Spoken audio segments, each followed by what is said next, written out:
Cartagena, or as known in the 1500s colonial era by the Spanish conquistadors, Cartagena de Indias, an incredible city, as rich with color as it is culture, nightlife, busy streets, architecture, and art. With about a week on each end of another excursion, jumping off from the port to Islas Rosario, the Rosario Islands, we did our best to sample every flavor of the hot city with amazing history, food, sights, and sounds, taking in what turned out to be one of the most fascinating and surprising places we visited in all of Colombia. Cartagena for us turned out to be a really interesting clash of the old and the new. An originally walled city, reminiscent of medieval Spanish colonialism with incredibly ornate buildings, but a truly Colombian color palette, with insane history of naval battles, world powers vying for dominance of newly claimed lands, mixed with an energetic modern street art scene, crazy nightlife, and the newly developed high-rises just beyond the old city. With so much to do in just a densely packed few blocks of incredibly colorful and very busy streets, we took on Cartagena and couldn't soak in enough of the culture there. It seemed every corner was abuzz of some type of madness.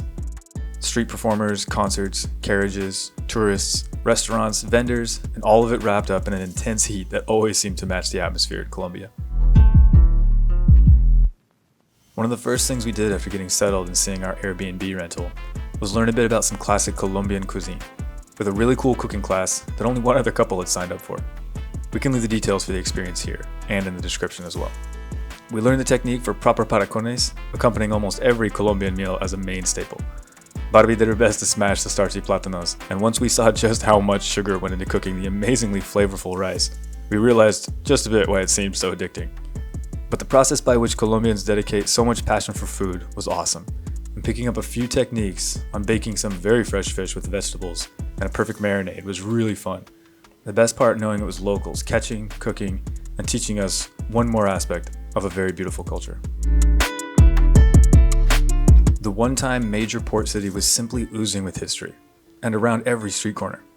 The somewhat intimidating, but also powerful monument to Pedro de Heredia was really another chapter to understand how Cartagena had gone from a wartime foothold in the Americas for the Spanish to a now major tourist destination surrounded by paradise. Even passing the original 16th century castle that once warded off pirates, it was like traveling through time, as golden stones and aged bricks still stood exactly where they were laid some 500 years ago. As we crossed the Channel of the Caribbean, I halfway expected to see some triple-masted ship come across the horizon, full of sailors and exotic treasures. But the treasure we would find was the ironically small little island known as Isla Grande, one of the Rosario Islands and about a 45-minute boat ride from Cartagena.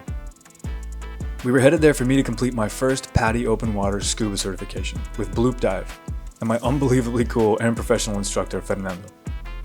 With 5 days to see some of the island and me to complete my course, we enjoyed the quiet, fresh coconuts on the beach, made a few tiny furry local friends, and best of all, I got to spend some time in the water exploring some of the oldest corals we had ever seen.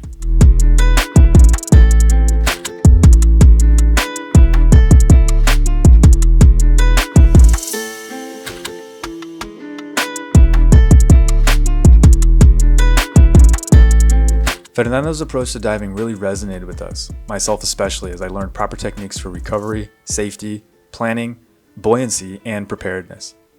Bringing an intense sense of calm and controlled breathing, joy, and patience, Fernando's instruction and mentorship continues to be one of the most foundational and important experiences of my life.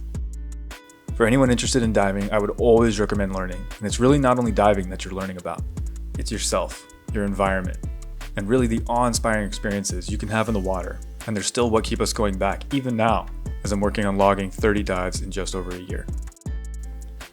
Diving near Isla Grande is especially unique, with some of the corals being up to 700 years old, their structure and appearance almost as an ancient forest, and we even got lucky enough with conditions for one of our days to explore a shipwreck Fernando had told us about.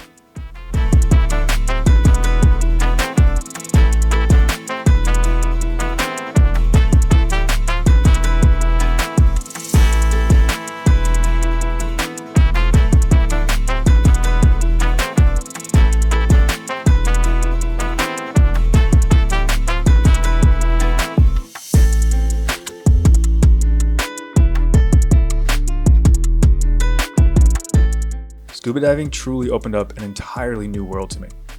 I had always spent time in the water, but now as a diver, I feel like it has been to a whole new level and opened up opportunities not only for shooting, but understanding how important our oceans are and how much is still out there to always learn about and experience. As a new diver, I was unbelievably thankful for such a good course, and once we headed back to Cartagena, we wanted to celebrate just a bit and went to a great place called El Químico. With just a couple days left, we had a little bit of work to do and heard about another neighborhood within walking distance of the walled city and decided to check it out. Known for incredible street art, picturesque paths, and intense color of its own, Getsemani turned out to be a hidden gem that we couldn't get enough of, and we spent a couple days at a cafe named Beiyu to use the internet and get a bit of work done. A sort of neighborhood on the rise and becoming more popular, Getsemani's colorful streets and incredible street art depict a super interesting aesthetic and illustrate a community embracing art as a means for unity and historical storytelling. Both local and international artists' work lines dozens of urban walls on the streets of Getsemani, and the neighborhood, a once dangerous area in the early 2000s, began to change with the art being central as a depiction of identity and setting it apart with a bohemian atmosphere, sparking the transformation to a contemporary neighborhood with travel hostels, cafes, and bringing in travelers and also helping local artists showcase their skills, reclaiming dilapidated streets and turning them into beautiful works of art. You can find more from Captagena, a collective of more than 20 street artists in the area, and we'll leave the info to their Facebook group in the description too. Every year there's even a huge street art festival created to feature graffiti artists from all over the world.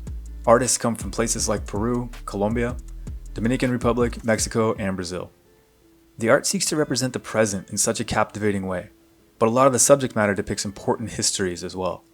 The age-old neighborhood has seen an insane amount of history, from being protected from roving pirates to being the original site of rebellion for independence, led by Pedro de Romero, a blacksmith rising up against the Spanish crown.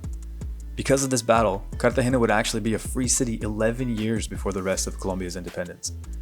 This first battle was fought by the people who lived in Getsemani, another thread in the fabric of the neighborhood's incredible history, and its contemporary art showing how it continues to evolve and thrive.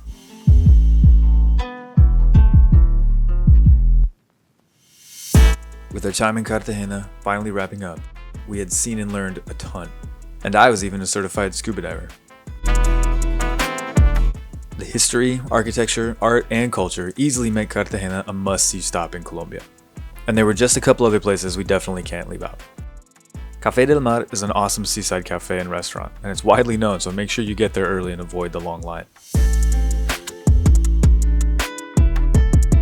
Plaza de la Trinidad was right in the middle of Getsemani and within walking distance of the old city. Iglesia de Santo Domingo is a 16th century convent that was later turned seminary and eventually a college. It's one of the most important architectural tourism sites in the city. We stayed our last night at a hotel called Casa La Factoria that was practically an open exhibit of the Spanish villa style seen throughout the city, and it had one of the coolest indoor pools we had seen our entire trip.